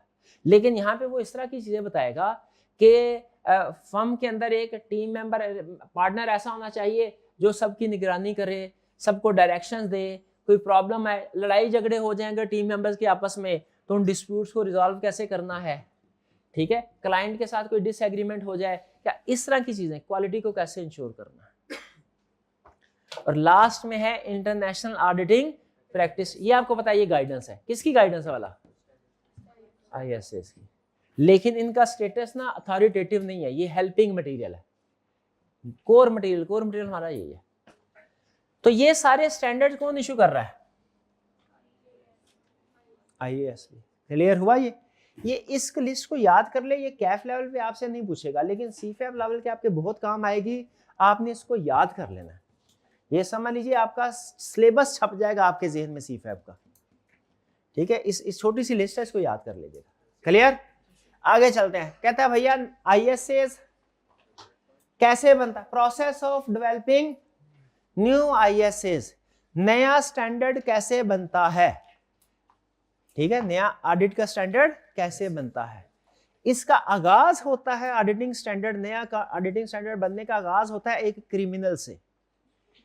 एक बंदा कोई ना कोई दुनिया के किसी कोने में किसी कंपनी में फ्रॉड करता है, स्टार्ट यहां से होता है कहानी का, कहां से होता है, फ्रॉड से। जैसे ही फ्रॉड सामने आता है, छुपा रहे तो 20-20 साल छुपा रहे, लेकिन जैसे ही सामने आता है IAS भी कहता है उई ये फ्रॉड कहां से आ गया, क्या कहता है, करके दिखा, ऐसे नहीं उई करके दिखा, आंखें फिर खुलेंगी, उई उई अरे ये फ्रॉड कैसे हो गया। फिर वो एक सवाल पूछता है, क्या ये जो फ्रॉड किया है क्या इस वजह से किया है कि हमारे स्टैंडर्ड में कोई कमी थी, लूप होल रह गया था जिसका फायदा उसने उठाया, या ये इसकी वजह ये है कि जो ऑडिटर था उसने सही तरीके से काम किए ही नहीं थे। यानी दो पॉसिबिलिटीज है, जैसे इन्वेंटरी में फ्रॉड हुआ तो दो, पहली पॉसिबिलिटी तो ये है कि उस ऑडिटर ने इन्वेंटरी की वेरिफिकेशन ही ठीक तरीके से नहीं की, ठीक है, स्टॉक काउंट करना था करने के आए नहीं। दूसरी पॉसिबिलिटी ये है कि ऑडिटर ने एज पर एप्लीकेबल स्टैंडर्ड सारे प्रोसीजर ठीक परफॉर्म किए थे, वो फ्रॉड करने वाला इतना बड़ा शातिर था कि उसने ऐसी चीज सोच ली जो आज तक किसी ऑडिटर के जहन में आई ही नहीं थी। बताइए ऐसा हो सकता है कि नहीं हो सकता है, हो सकता है। तो अगर IASB को पता चले कि जी ये फ्रॉड इस वजह से हुआ है कि ऑडिटर ने ठीक तरीके से काम किया ही नहीं था, IASB अपनी टीम को कहता है बस रहने दो, तुम ना उधर जाओ, कहता है इस ऑडिटर को फांसी लगा दे, हमें कोई इतराज नहीं, क्योंकि हमने ऑलरेडी कहा था ये प्रोसीजर परफॉर्म करना है। भाई एक स्टूडेंट को अगर मैंने कहा भाई ये तैयारी करो, ये केस स्टडीज करो, वो नहीं करता और वो फेल हो जाता है, मेरे को कोई टेंशन है, कोई टेंशन नहीं। IASB कहता है मेरे को भी कोई टेंशन किसकी है, जो सारी इंस्ट्रक्शंस के ऊपर अमल भी करे फिर भी खुदा ना खास्ता पास ना हो सके, इन्वेस्टिगेशन तो उसको करना बनता है ना। तो IASB कहता है एक स्टैंडर्ड ऑडिटर ने कहा मैंने सारे प्रोसीजर परफॉर्म किए जो तुम लोगों ने बोले, फिर भी फ्रॉड हो गया। IASB कहता है इसका मतलब है वो बंदा बड़ा शातिर था। तो वो अपनी टीम, अपने बड़े बड़े दिमाग होते हैं उनको इकट्ठे कर अपनी टीम रिसर्च के लिए भेजता है, एक टॉपिक सेलेक्ट किया जाता है, फिर यहाँ पे टॉपिक यानी वो एरिया जहां पे फ्रॉड हुआ है, जैसे हमारे वाले एग्जांपल में कौन सा है, इन्वेंट्री। IASB अपनी टीम भेजेगा, जाओ इन्वेस्टिगेशन करो इस केस की कि फ्रॉड क्यों हुआ, हमारे स्टैंडर्ड में वो कौन सी कमी थी जो रह गई जिसकी वजह से ये फ्रॉड हुआ, ये ढूंढो, फिर उसका हल ढूंढो कि हम अपने स्टैंडर्ड में क्या चेंज करें या कौन सा नया स्टैंडर्ड लेके आए कि आइंदा इस तरह का फ्रॉड ना हो। वो फिर सारे बड़े बड़े दिमाग इकट्ठे होते हैं, एनालाइज करते हैं और फिर एक नए चीज जो है ड्राफ्ट बनाते हैं कि आज के बाद ये एग्जिस्टिंग स्टैंडर्ड में चेंज है या ये नया स्टैंडर्ड है। अगर ये प्रोसीजर पहले से हम परफॉर्म कर लेते तो बंदा फ्रॉड ना कर पाता, बच ना पाता। फिर नया स्टैंडर्ड, अच्छा अब ऐसा नहीं है कि नया स्टैंडर्ड फौरी तौर पे एप्लीकेबल हो जाता है, नहीं। IASB उसका एक बनाता है एक्सपोजर ड्राफ्ट। एक्सपोजर ड्राफ्ट का मतलब होता है रफ ड्राफ्ट जो बाकी सारे मुल्कों के साथ शेयर किया जाएगा। जैसे अब सोचना शुरू किया ही है हमने, तो हम थोड़ा प्रोएक्टिव होके भी सोचें, यानी ये तो हमने सोच लिया कि आइंदा ये फ्रॉड ना हो, लेकिन अगर इससे मिलते जुलते कोई और फ्रॉड भी तो हो सकते हैं। IASB सारी मेंबर बॉडीज को जो पाकिस्तान में ICAP है उन सबको एक्सपोजर ड्राफ्ट भेजता है नए स्टैंडर्ड का, कहते हैं इसके ऊपर कमेंट दीजिए, अगर आपने इसमें कुछ आपके ख्याल में एडिशनल आइटम आनी चाहिए वो भी रिकमेंड कीजिए। मेंबर कंट्रीज में से रिकमेंडेशन आती है, फिर IASB का एक बोर्ड बैठता है, वो डिसाइड करता है कि क्या चीजें मजीद ऐड होनी चाहिए, क्या चीजें नहीं होनी चाहिए। फिर उसके बाद फाइनल ड्राफ्ट जो होता है ना, एक्सपोजर ड्राफ्ट, वो पब्लिश हो जाता है, और पब्लिश होने के बाद उसे कहा जाता है ये ISA है। क्लियर हो गया? तो ISA कैसे बनता है, नया स्टैंडर्ड, ऑडिट का स्टैंडर्ड कैसे बनता है? सबसे पहले फ्रॉड हुआ, उसके बाद रिसर्च हुई, टॉपिक सेलेक्ट किया गया, जिस एरिया में फ्रॉड हुआ है उसके ऊपर टॉपिक के बेस पे स्टैंडर्ड, एक रफ स्टैंडर्ड बनाया गया जिसे हम एक्सपोजर ड्राफ्ट कहते हैं। एक्सपोजर ड्राफ्ट IASB की वेबसाइट पे अपलोड कर दिया गया, पब्लिश कर दिया गया, लेकिन अभी वो स्टैंडर्ड नहीं बना, अभी सिर्फ एक्सपोजर ड्राफ्ट है। उसे पब्लिश इसलिए किया है ताकि सारी दुनिया से कमेंट्स आ सके, सारी दुनिया से कमेंट्स आते हैं, उसकी बेस पर डिसाइड किया जाता है कि किस कमेंट को हमने अप्रूव करना है, किसको रिजेक्ट करना है।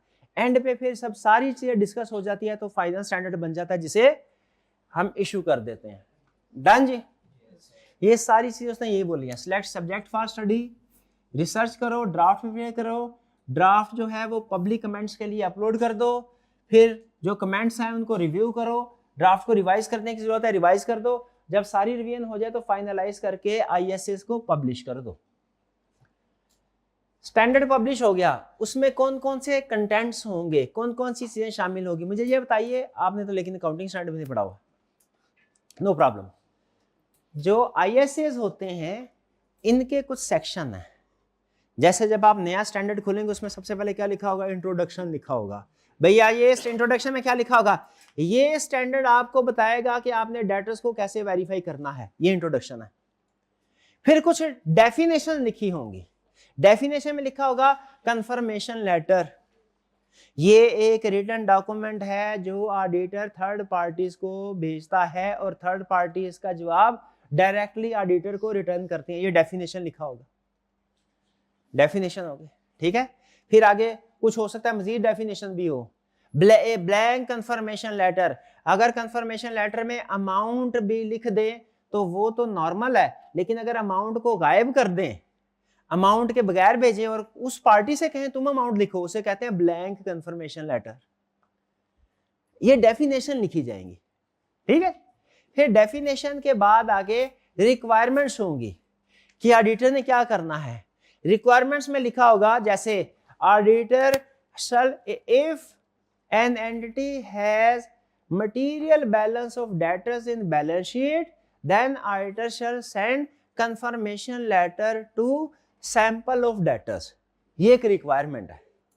रिक्वायरमेंट का मतलब वो काम जो आपने करना ही करना है, लेकिन सिर्फ रिक्वायरमेंट नहीं होगी, फिर रिक्वायरमेंट के साथ उसका एप्लीकेशन एंड एक्सप्लेनेटरी मटेरियल भी होगा।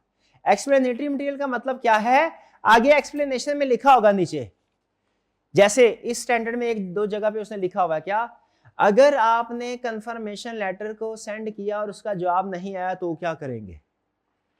अब ये क्या है भला, ये क्योंकि उसने रिक्वायरमेंट तो बता दी, लेकिन प्रैक्टिस में तो डिफरेंट पॉसिबिलिटीज हो सकती हैं, हो सकता है जवाब आए ही ना, तो उस सूरत में क्या उसने गाइड किया, उस सूरत में देखो कैश आ गया कि नहीं, अगर कैश रिसीव हो गया ना तो जवाब नहीं भी आया प्रॉब्लम कोई नहीं है। एक केस स्टडी में उसने पूछा आपने डेटर को कंफर्मेशन लेटर सेंड किया, डेटर ने उसका जवाब नहीं दिया, अमाउंट का चेक भिजवा के भेज दिया, क्या आपको एविडेंस मिल गया? हाँ बिल्कुल मिल गया। वो एविडेंस नहीं मिला, रिक्वायर्ड वाला नहीं मिला, लेकिन अल्टरनेटिव मिल गया। अच्छा अगर कैश नहीं भिजवाया लेकिन आपने सपोर्टिंग डॉक्यूमेंट चेक कर ली, जैसे good dispatch note sale invoice, तो फिर भी पता चल गया कि ये डेटर जो है ना इसको 29 तारीख को ये चीजें भिजवाई हैं, ये उसका गुड डिस्पैच नोट है। तो ये क्या होता है, एप्लीकेशन एंड एक्सप्लेनेटरी मटेरियल।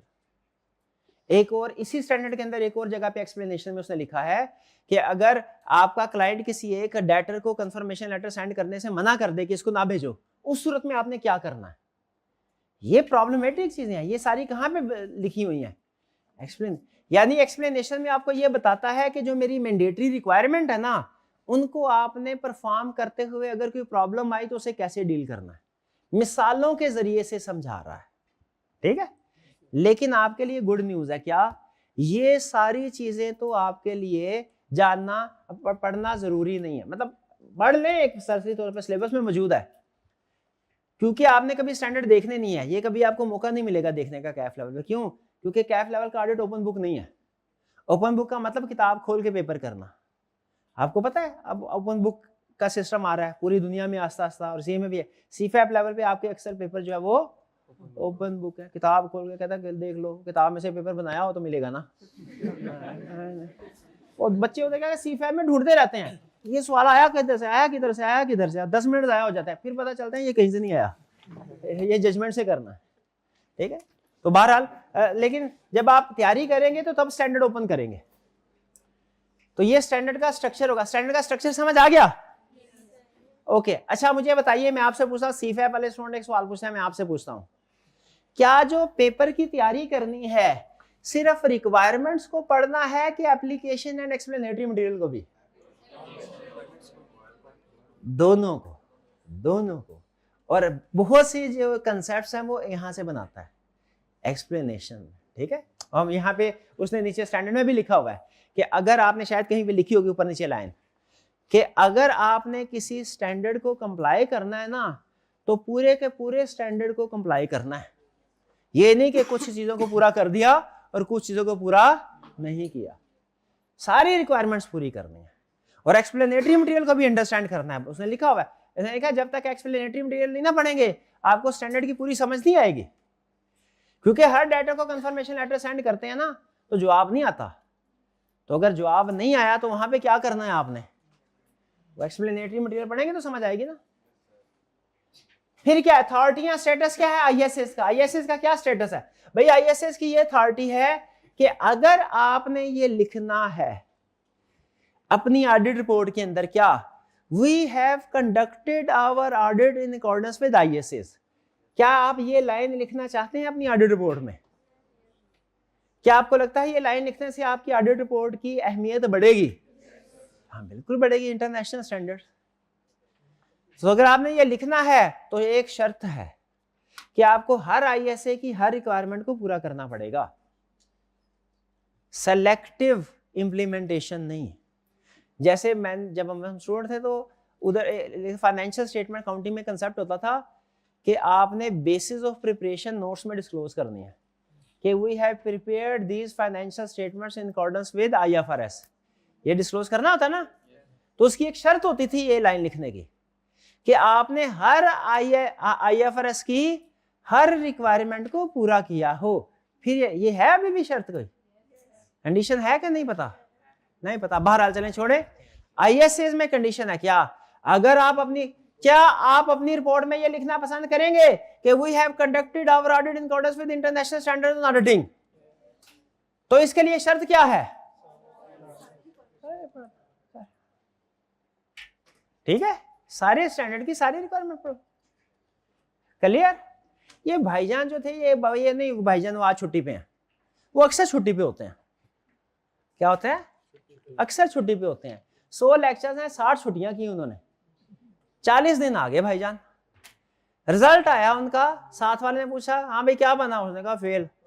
उसने दोस्त ने पूछा अच्छा किससे पढ़ा, उसने कहा सर आसिफ से पढ़ा मैंने। मैं तो मुकर जाऊंगा, मैं क्यों मुकर जाऊंगा भला? क्या मेरे से मैं कहूंगा वो स्टूडेंट ये कहे कि उसने मुझसे पढ़ा है जिसने कम से कम कोई 80% क्लासेस तो ली हो, और जिसने कोई असाइनमेंट जो मैंने दी थी कम से कम आधी असाइनमेंट तो की हो। ऐसा तो नहीं है ना कि भैया कभी आया कभी नहीं आया, असाइनमेंट की नहीं और वो नाम ले लिया। भाई कंप्लायंस तो नहीं ना हुई, ऐसा ही है ना। तो सिर्फ एडमिशन लेके पैसे जमा करवा दिए, 2 दिन क्लास में यार फिर कहना सर से पढ़ा है, नहीं पढ़ा सर से। यस, उसी तरह जब आप लिखते हैं रिपोर्ट के अंदर क्या we have conducted our audit in accordance with ISS, तो ISA क्या कहते हैं? कहते हैं भाई मेरा नाम एक सूरत में लेना, क्या? हाँ, अगर मेरी सारे स्टैंडर्ड की सारी रिक्वायरमेंट पूरी की हो, फॉलो की हो। भाई आपको अथॉरिटी या स्टेटस समझ आ गया ISS का क्या है? शाबाश। अच्छा ISS का स्टेटस तो पता चल गया, IAPS का भी स्टेटस पता है आपको? International auditing practice. ये इसका स्टेटस क्या है भैया? ये सिर्फ फैसिलिटेशन के लिए है, ये ISS की इंप्लीमेंटेशन के लिए गाइडेंस प्रोवाइड करते हैं। इनका दर्जा ISS से नीचे का है? ये इनका क्या है दर्जा? ISS से नीचे का है। ये guide auditors in applying ISS, promote good practice, lower authority than ISS। जाहिर है जो मेन रूल है और जो इंटरप्रिटेशन है दोनों एक बराबर तो नहीं है। ये था जी हमारा ISS। कुछ समझ आया आपको? चलिए कोई क्वेश्चन पूछना चाहते हो तो पूछ लीजिए। जी शाबाश। सर अगर एक ऑडिट फर्म के अंदर एक से ज्यादा ऑडिटर्स हैं और एक फाइनेंशियल स्टेटमेंट्स बना लेता है और दूसरा उसका नहीं नहीं, अभी फिलहाल आपने सिर्फ अच्छा जो चीज किताब में ना लिखी हो कोशिश करें उसके ऊपर ज्यादा गौर ना करें लर्निंग ऑब्जेक्टिव में, ठीक है? बताया आपने वो आप नहीं ठीक है ठीक है ठीक है। बाकी फाइनेंशियल स्टेटमेंट ऊपर आते हैं हाँ हाँ नहीं बिल्कुल ठीक, मैं ये नहीं कह रहा, मैं वैसे कह रहा था। जनरल बात है। क्वेश्चन इनका ये है, क्या CA firms financial statements prepare कर सकती हैं? यस। क्या सीए फर्म्स फाइनेंशियल स्टेटमेंट्स को वेरीफाई कर सकती हैं? यस। अब अगला सवाल, असल सवाल ये था, क्या एक ही फर्म फाइनेंशियल स्टेटमेंट्स को प्रिपेयर भी करे और बाद में उसको वेरीफाई भी करे, ये कर सकती है? नो। अगला सवाल, सर एक फर्म के अंदर डिफरेंट डिपार्टमेंट्स होते हैं, ठीक है, डिफरेंट पार्टनर्स हैं, एक पार्टनर या डिपार्टमेंट फाइनेंशियल स्टेटमेंट्स को प्रिपेयर करे, दूसरा डिपार्टमेंट उसको वेरीफाई करे, ऐसा हो सकता है? इसका वन वर्ड आंसर फिलहाल है नो। नो, ठीक है जी, नो, वन वर्ड। आगे चल के बाद में हम कुछ डिस्कशन करेंगे। क्लियर जी? अच्छा भाई अभी टाइम है 10 मिनट है।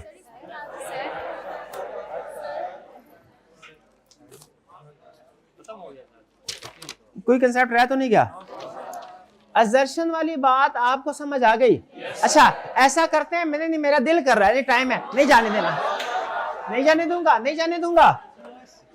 असर्शन वाला कंसेप्ट पढ़ लेते हैं, अब शुरू हुए है बात। हाँ सुन ले, असर्शन क्या है?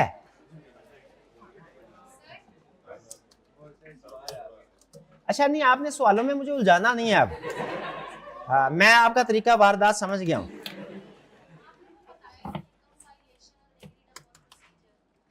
वो लिखा हुआ है कंपाइलेशन। कंपाइलेशन का मतलब है प्रिपरेशन ऑफ फाइनेंशियल स्टेटमेंट्स। क्या मतलब है? प्रिपरेशन ऑफ फाइनेंशियल स्टेटमेंट्स को बोलते हैं कंपाइलेशन। और एग्रीड अपॉन प्रोसीजर भी ये इससे मिलती जुलती एक टर्म है। देखें रिलेटेड सर्विसेज में दो एग्जांपल है। कंपाइलेशन, कंपाइलेशन का मतलब है फाइनेंशियल स्टेटमेंट्स प्रिपेयर करना। लिख ले, compilation is equal to prepare financial. Agreed upon procedure का मतलब है क्लाइंट जैसा जैसा कहे वैसे वैसे प्रोसीजर परफॉर्म करना, ठीक है? एग्रीड अपॉन प्रोसीजर में और ऑडिट में क्या फर्क है? ऑडिट में हम आईएसएस के मुताबिक प्रोसीजर परफॉर्म करते हैं, वो प्रोसीजर जो हमें आईएसए कहता है। और एग्रीड अपॉन प्रोसीजर में क्या करते हैं? वो प्रोसीजर में क्लाइंट है। दोनों में फर्क है, प्रोसीजर चाहे एक जैसे हो, दोनों में फर्क है, ठीक है? हमारा एक क्लाइंट है, मुझे याद आ गया, उसने कहा भैया, बैंक था, उसने कहा भैया मेरे को शक है कि हमारा एक ब्रांच मैनेजर जो है ना, उसने पार्टी के साथ मिलके रिश्वत ले के ना बेतहाशा लोन दिए, सिक्योरिटी कोई नहीं रखी। तो आप ऐसा करें कि आप हमारी सिर्फ एक ब्रांच जो वो वाली है जिसमें उधर जाएं और उसमें सिर्फ वो वाले लोन जो इस साल में दिए गए हैं उनको सेलेक्ट करें और उनमें से वो लोन जो 1 करोड़ से ज्यादा अमाउंट वाले हैं उनको चेक करें कि उनकी सिक्योरिटी मौजूद है कि नहीं। देखिए ये सारा स्टेप बाय स्टेप प्रोसीजर हमें कौन बता रहा है? क्लाइंट बता रहा है। ऑडिटिंग स्टैंडर्ड होते तो वो तो और भी बहुत सी चीजें बता रहे होते। तो फिर हम इसमें क्या करते हैं, जो क्लाइंट कहता है वैसे ही काम करते हैं, ठीक है? इसको समटाइम समझने के लिए आप समझे कि फ्रॉड इन्वेस्टिगेशन भी कहते हैं। ये एग्रीड अपॉन प्रोसीजर का मतलब है जैसे फ्रॉड इन्वेस्टिगेशन करना, ये थोड़ा सा ऑडिट से डिफरेंट होता है। क्लियर जी? और की क्वेश्चन? आईएसएस को नहीं, आईएसएस ऑडिट को ही प्रायोरिटाइज करते हैं, लेकिन आईएसएस ये भी कहते हैं कि ऑडिट के अलावा बाज़ औक़ात आपका क्लाइंट कुछ और सर्विसेज भी आपसे मांगेगा। तो क्या अगर हमारे क्लाइंट कंपनीज जो है, डिफरेंट कंपनीज, सीए फर्म से ऑडिट के अलावा कोई और सर्विसेज भी मांगे तो क्या ऑडिटर को रिफ्यूज कर देना चाहिए? नहीं। अच्छा फिर अगला सवाल, रिफ्यूज नहीं करना चाहिए तो क्या अपनी अपनी मर्जी से सर्विस परफॉर्म करनी चाहिए कि उसके भी कोई इंटरनेशनल स्टैंडर्ड हो? इसीलिए बहुत से स्टैंडर्ड है। ये बहुत आपको ये स्टैंडर्ड लग रहे होंगे, स्टूडेंट है ना, आपको स्टैंडर्ड लग रहे हैं, अजाब है। ये इतनी ज्यादा चीजें हमें कभी ना कभी सीफा पे जाके पढ़नी पड़ेगी, लेकिन जो प्रैक्टिशनर्स होते हैं ना, वो इसका शुक्रिया अदा करते हैं कि आपकी मेहरबानी, आपने हमें बता दिया कि कोई क्लाइंट जब आएगा तो हमने उसका काम किस तरीके से करना है स्टेप बाय स्टेप, वो यहाँ पे लिखा होता है। ठीक है जी, और कोई क्वेश्चन? जी नया स्टैंडर्ड डेवलप करते हैं तो जिस फ्रॉड की बिना पर जो लूप होल्स यूज किए थे उसकी कोई सजा मिलती है फिर? जब कोई नया स्टैंडर्ड होता है तो उसका मतलब है मे बी प्रीवियस स्टैंडर्ड में कोई ना कोई डेफिशिएंसी हो, तो क्या प्रीवियस स्टैंडर्ड बनाने वालों को कोई सजा मिलती है? नहीं, क्योंकि उन्होंने कौन सा जानबूझ के किया होता है। प्रीवियस स्टैंडर्ड्स वाले को नहीं, जिसने वो लूप होल्स यूज करके जिसने वो लूप, हाँ नहीं, फ्रॉड करने वाले को तो सजा मिलती है, बिल्कुल फ्रॉड करने वाले को सजा मिलेगी जिसने फ्रॉड किया है। जैसे मैं आपको छोटी सी एग्जांपल दे देता हूँ, चले चलते हुए, आज वो आगे जेद नहीं करते, छोटी सी एग्जांपल सुन लें।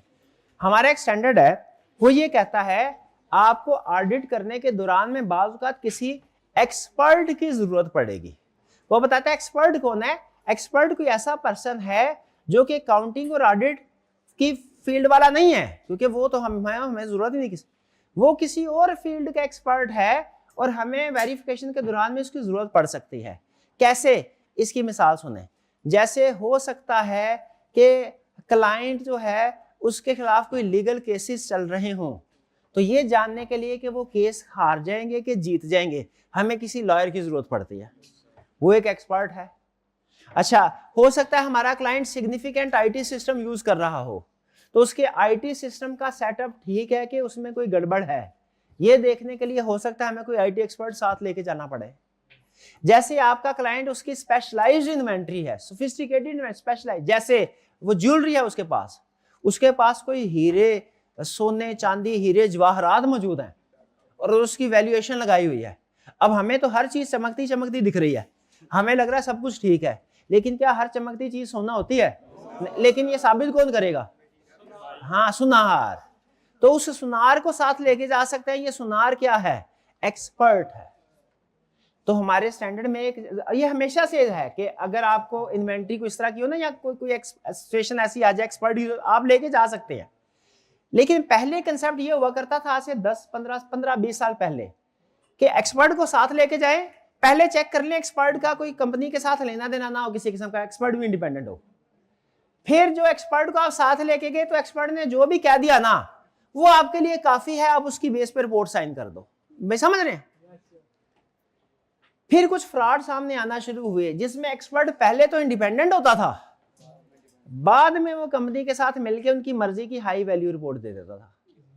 जब ये मसले मसाइल सामने आए तो अभी कोई 8-10 साल पहले एक स्टैंडर्ड, 10-15 साल पहले स्टैंडर्ड रिवाइज हुआ, अब उन्होंने इसको चेंज कर दिया। पता है क्या कहते हैं?